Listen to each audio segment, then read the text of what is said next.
بسم اللہ الرحمن الرحیم۔ جناب سٹوری یہی ایک ہی شیئر کرنی ہے۔ میاں صاحب کی 10 دنوں میں 3 تقریریں ہو گئی ہیں۔ آج جناب پیمرا نے ان کی تقریر نشر کرنے پر بھی پابندی لگا دی ہے میڈیا پہ۔ بہت ایک طوفان سا آ گیا ہے، ایک بھونچال سا آ گیا ہے پاکستانی سیاست میں،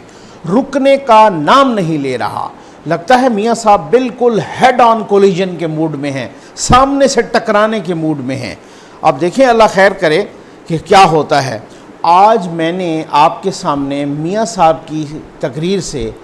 6 امپارٹنٹ نکات نکالے ہیں، 6 پوائنٹس، 6 نئے نکتے، ٹھیک ہے، اور یہ سارے کے سارے نئے نکتے ہیں۔ یہ سارے اس سے پہلے ڈسکس نہیں ہوئے، نہ اے پی سی کی تقریر میں یا اس سے پہلے ان کی سینٹرل ایگزیکٹو کمیٹی کی تقریر میں۔ انتہائی اہمیت کے یہ 6 نکتے ہیں۔ بہت ساری باتیں تو انہوں نے وہی ریپیٹ کی ہیں، بہت ساری، اس کو میں ریپیٹ نہیں کروں گا، میں بتا چکا ہوں آلریڈی، لیکن یہ 6 جو نکات ہیں نئے، یہ رونگٹے کھڑے کر دینے والے نکات ہیں۔ اور سب سے پہلا نکتہ جناب جو میں ڈسکس کر رہا ہوں، میاں صاحب نے یہ کہا ہے کہ آپ ایک نیا بلاک، میں کوٹ ان کوٹ کہہ رہا ہوں کہ آپ ایک نیا بلاک بنانے کی کوشش کر رہے ہیں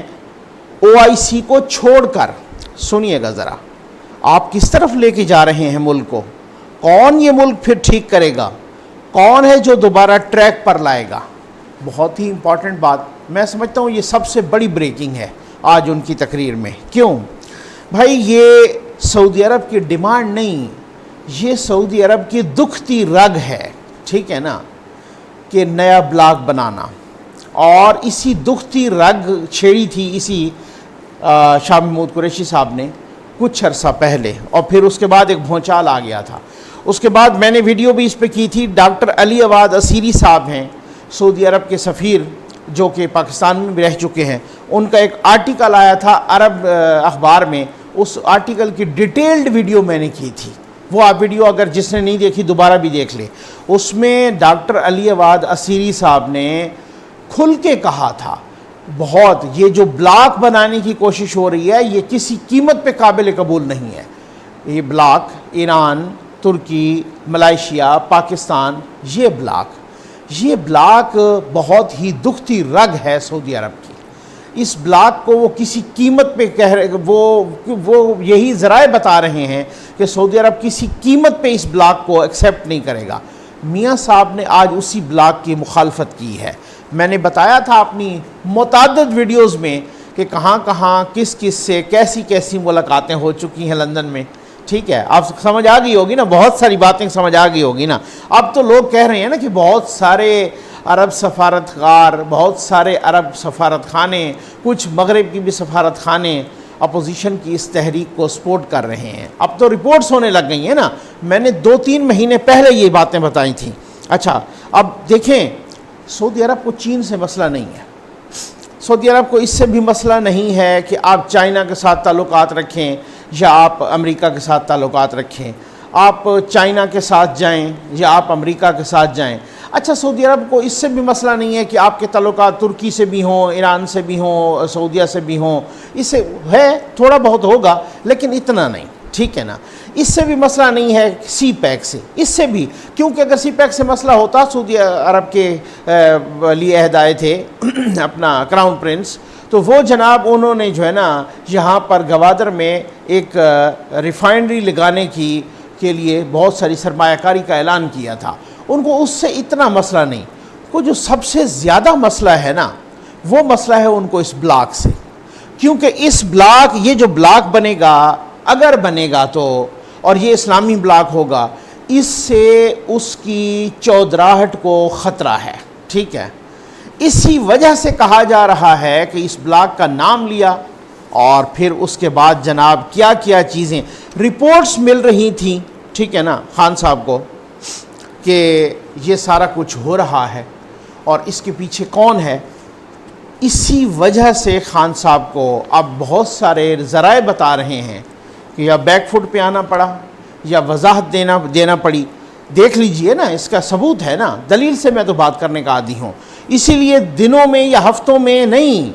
گھنٹوں میں فیصلہ کیا گیا مولانا طاہر اشرفی صاحب کو اپنا معاون خصوصی برائے مذہبی ہم آہنگی لگانے کا۔ انہوں نے کیا مذہبی ہم آہنگی کرنی ہے خیر سے، وہ اسی وجہ سے کہ تاکہ ہو سکتا ہے کہ کوئی سعودیہ کے ساتھ جو تعلقات خراب ہو گئے ہیں وہ تعلقات کسی طریقے سے اگر وہ ٹھیک کر پائیں تو ٹھیک ہے نا۔ اچھا، اسی وجہ سے اب ایک پرائیویٹ ٹی وی کو انٹرویو دیتے ہوئے آج وزیر اعظم پاکستان نے یہ بھی کہا کہ سعودی عرب، جب ان سے سوال کیا گیا کہ سعودی عرب کے ساتھ تعلقات، ندیم ملک صاحب کو دیا انہوں نے انٹرویو کہ سعودی عرب کے ساتھ تعلقات کیسے ہیں، تو انہوں نے کہا ٹھیک ہیں، ہمارے تعلقات تو صحیح ہیں۔ تو انہوں نے پھر کوشچن کیا ندیم ملک صاحب نے کہ کیا پہلے والے ہیں؟ وزیر اعظم صاحب جواب تو دے رہے تھے لیکن وہ جواب ان کی باڈی لینگویج اس سے میچ نہیں کر رہی تھی، آپ اس کو سن لیں، ٹھیک ہے نا۔ اچھا، پھر اس کے بعد انہوں نے یہ بھی کہا کہ یہ کورونا تھا، اس وجہ سے میں نہیں جا سکا، تو اب میں پلان کر رہا ہوں کہ سعودی عرب کا ایک دورہ بھی ہو جائے، ٹھیک ہے۔ لیکن سوال یہ ہے کہ کیا وہ، یعنی کہ عرب ممالک سعودی عرب سمیت، کیا وہ صرف دباؤ بڑھانا چاہ رہے ہیں اس فیصلے سے ڈی ٹریک کروانے کے لیے، یا وہ خود فیصلہ کر چکے ہیں کہ اس رجیم کو تبدیل کرنا ہے؟ یہ آنے والے وقتوں میں جلد ہی پتہ چلے گا اس پہ، یہ بہت ہی ایک ٹرننگ پوائنٹ ہوگا۔ دوسرے نقطے پہ آ جائیں جناب۔ دوسرا نقطہ آج، پہلے تو وزیر اعظم صاحب نے عاصم سلیم باجوہ صاحب پہ بھی تنقید کی، ان کے اثاثوں کے حوالے سے بھی، اور بلوچستان میں جو یہ گورنمنٹ گرائی تھی ان کی، اس کے حوالے سے بھی، اور سینٹ کے حوالے سے بھی وغیرہ۔ اور پھر اس کے بعد انہوں نے کل والی تقریر میں ظہیر الاسلام صاحب کا بھی کہا کہ رات کے تقریباً کو آدھی رات میں مجھے پیغام ملا کہ آپ استعفیٰ دو اور گھر چلے جاؤ، اور وہ پیغام تھا اس وقت کے D G I S I جناب ظہیر الاسلام صاحب کی طرف سے۔ آج انہوں نے موجودہ D G I S I جناب جنرل فیض حمید صاحب کا نام لیا، اور ایک مرتبہ نہیں کئی بار لیا۔ وہ انہوں نے جسٹس اپنا صدیقی صاحب کے ریفرنس سے بھی لیا۔ انہوں نے جس طرح سے کہا کہ وہ ان کے پاس آئے کہ نواز شریف اور ان کی بیٹی کو باہر نہیں آنے دینا، ہماری دو سال کی محنت جو ہے نا ضائع چلی جائے گی وغیرہ۔ اس سے مجھے لگا کہ یہ میاں صاحب اب ہیڈ آن کولیجن کے چکر میں ہیں، ٹھیک ہے، کہ بالکل جیسے ٹکراؤ ہوتا ہے نا آمنے سامنے، اس کے چکر میں ہیں۔ اور وہ بار بار یہ کہتے رہے اپنی یہ ساری سپیچز میں، اپنی یہ ساری، آج اس کو بھی دہرایا ہے کہ آپ کو حساب دینا پڑے گا اور ہمیں حساب لینا پڑے گا، اور یہ بھی کہا کہ بہت جلد وہ دن آئیں گے۔ آج مریم صاحبہ نے بھی ایک پریس کانفرنس کرتے ہوئے کہا کہ عمران خان کی حکومت وقت سے بہت پہلے گر جائے گی۔ یہ اب ان کی معلومات ہیں، ان کو کہیں سے یقین دہانی ہے، ان کا یقین ہے، ان کی خواہش ہے، اب یہ پتہ چلے گا کہ یہ کیا ہے۔ تیسرے پوائنٹ پہ آ جائیں جناب۔ پوائنٹ بڑے اہم ہیں، جو میں نے ان کی تقریر سے جو پوائنٹ نکالے ہیں وہ سارے کے سارے پوائنٹ اہم بھی ہیں، نئے بھی ہیں، اس سے بہت کچھ اخذ کیا جا سکتا ہے۔ تیسرا پوائنٹ انہوں نے کہا کہ مجھے کوئی چپ نہ کرائے، مجھے کوئی چپ کرانے کی کوشش نہ کرے، اور نہ ہی میں اس بار چپ ہوں گا۔ اس سے مجھے لگا یہ جو میسج تھا،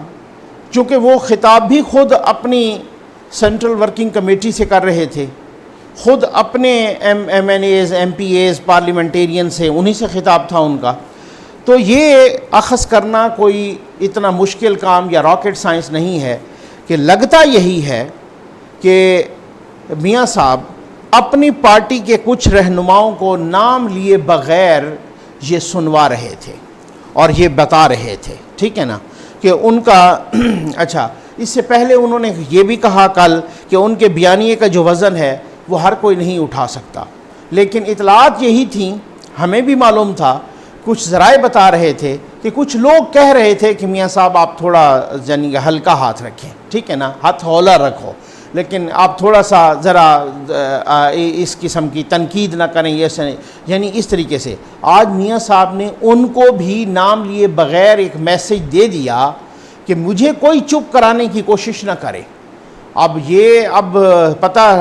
اب ظاہر ہے پوزیشن کی تو مجھے نہیں لگ رہا کہ جو باقی جماعتیں ہیں ان کو چپ کرانے کی کوشش کر رہا ہوگا، لیکن مجھے لگ رہا ہے یہی کہ وہ اپنی جماعت کے، اب کن لوگوں کو وہ یہ پیغام دے رہے ہیں، میرا خیال ہے اس سے زیادہ جو ہے نا سمجھ آ گئی ہوگی نون لیگ کے سارے ورکرز اور سپورٹرز کو اور ووٹرز کو کہ کون کون سے، اور اسی طریقے سے کچھ لوگ ایسے ہی کہ جب آج وہ تنقید کر رہے تھے نا بار بار D G S I general Faiz Hameed صاحب پہ اور باقیوں پہ، تو اس طریقے سے جب تنقید کر رہے تھے تو کوئی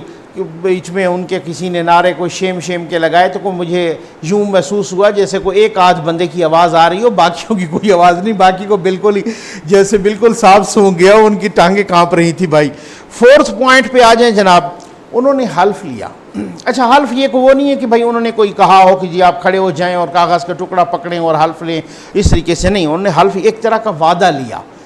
تجدید عہد وفا کیا، ٹھیک ہے نا، عہد وفا کا وعدہ لیا، ٹھیک ہے نا۔ تو اس طریقے سے انہوں نے کہا کہ میرا ساتھ دو گے۔ اچھا یہ ایک بار نہیں، یہ اپنے خطاب میں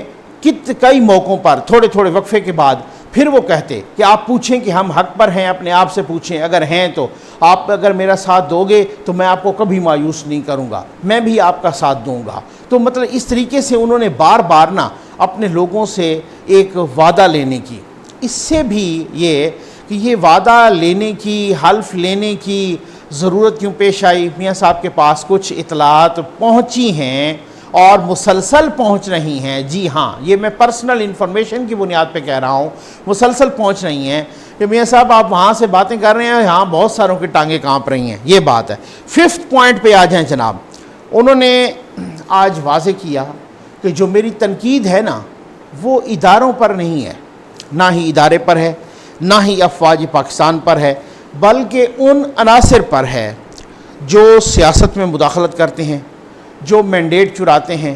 جو امریکہ میں اثاثے بناتے ہیں، جو اس طریقے سے انہوں نے بہت لمبی اس طریقے سے بات کی۔ اور پھر اس کے بعد انہوں نے ایک شہید لیفٹیننٹ کا غالباً ناصر شہید ان کا نام ہے، تو ان کا بھی نام لیا اور کہا کہ ایسے لوگوں کو تو میں سلیوٹ پیش کرتا ہوں، یہ ہے وہ پاکستان کی اصل فوج، اس طریقے سے۔ اور پھر اس کے بعد انہوں نے یہ کیا کہ جناب وہ حلف نامہ بھی پڑھ کے، حلف نامہ جو ہے افواج پاکستان کا، میں نے ایک ویڈیو میں بھی بتایا تھا، وہ پڑھ کے بھی سنایا کہ یہ 4 لائنیں ہیں، آپ ذرا پڑھ کے